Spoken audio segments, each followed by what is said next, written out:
മുത്താപ്പി കഥകൾ.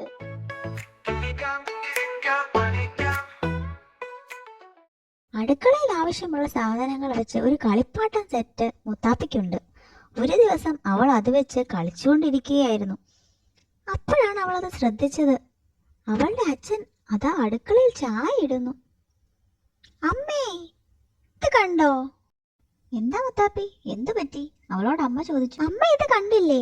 അടുക്കളയിൽ എന്താ അച്ഛൻ ചെയ്യുന്നു? അച്ഛൻ വീട്ടിലെല്ലാവർക്കും വേണ്ട ചായ ഉണ്ടാക്കുന്നു. അതെന്താണ് നീ ഇത്ര അതിശയത്തോടെ ചോദിച്ചത് മുത്താപ്പി?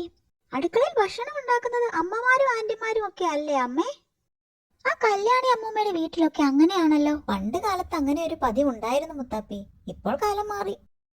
അപ്പോഴാണ് വീടൊക്കെ വൃത്തിയാക്കിക്കൊണ്ട് മുത്താപ്പിയുടെ മുത്തച്ഛനും ആ വഴി വന്നത്.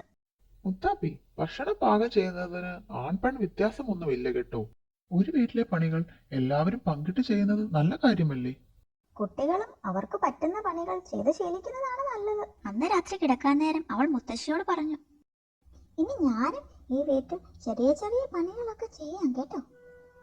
അപ്പോൾ കൂട്ടുകാരെ, നമ്മുടെ വീട് നമ്മൾ എല്ലാവരുടേതുമല്ലേ? അപ്പോൾ അവിടെയുള്ള പണികളും നമ്മൾ എല്ലാവരുടേതുമാണ്. എന്താ, അങ്ങനെയല്ലേ കൂട്ടുകാരെ?